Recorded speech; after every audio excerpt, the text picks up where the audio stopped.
नमस्ते बच्चों। आज हम सेनापति जी की कविता ऋतु वर्णन का पहला कविता पढ़ेंगे। इसमें आपको वसंत ऋतु राजा के रूप में दिखाई देंगे। यानी सेनापति जी ने इस रचना में वसंत ऋतु का वर्णन राजा के रूप में किया है। सभी ऋतुओं में वसंत ऋतु को वे राजा के समान मानते थे। तो इसको आप देखिए किताब में, वहीं पर मैं आपको उसका अर्थ समझाऊंगी। नमस्ते बच्चों, आज हम आपके तीसरे पाठ काव्यखंड के तीसरे पाठ सेनापति की कविता ऋतु वर्णन पढ़ेंगे। सेनापति ने ये कविता ब्रज भाषा में लिखी है और वो ब्रज भाषा के कवि हैं। तो चलिए कविता पढ़ते हैं। बरन बरन तरु फूले उपवन बन, सोई चतुरंग संग दल लहियतु है।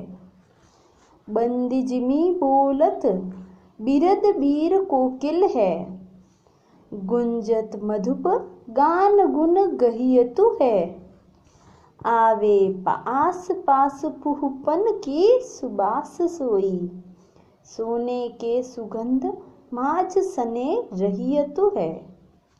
शोभा को समाज सेनापति सुख साज आज, आवत बसंत ऋतु राज कहियतु है। इसमें सेनापति ने ऋतु वसंत को राजा के रूप में बताया है। उन्होंने बताया है कि सभी ऋतुओं में ये वसंत कैसा है, ऋतुराज है, यानी ऋतुओं में भी राजा है।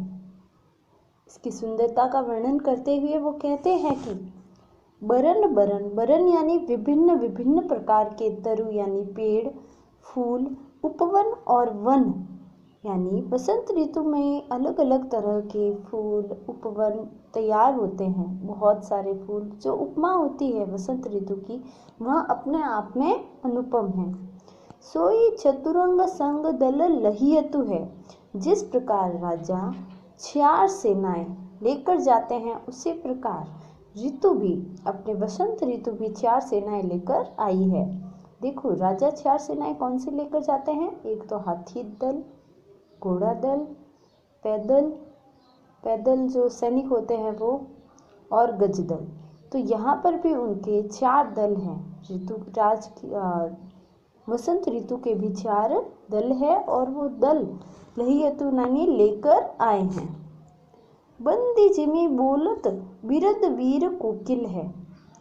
जब राजा कहीं पर भी जाते हैं तो अपने साथ बंदियों को लेकर जाते हैं। बंदी यानी कि ऐसे व्यक्ति जो उनके वीर वीरदावली गायन करते हैं, उनकी वीरता के बारे में बताते हैं। तो उसी प्रकार यहाँ पर कहा गया है कि बंदी जिमी यानी बंदियों के समान ही बोलते हैं। कौन? वीर बातें कह रही है कोकिल। जो कोयल है वह वीरता का बखान कर रही है।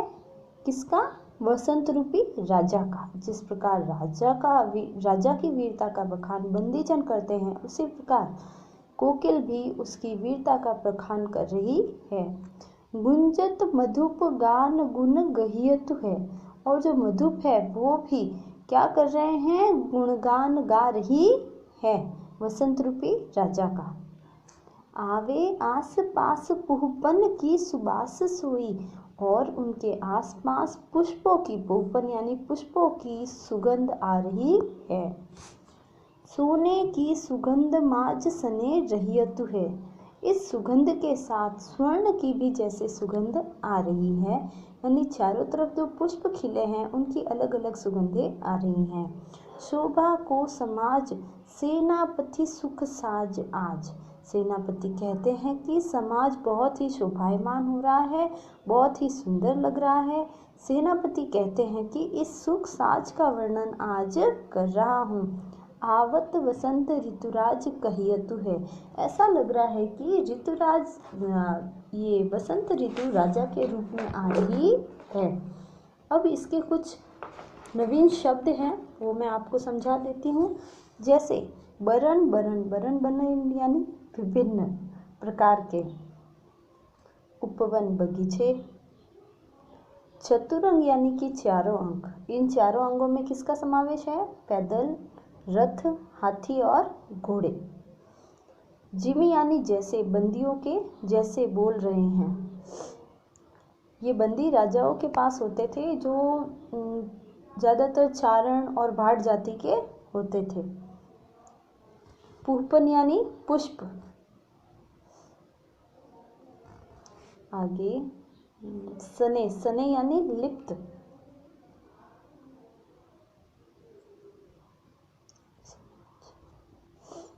आवत यानी आ रहे हैं, वसंत ऋतुराज के रूप में।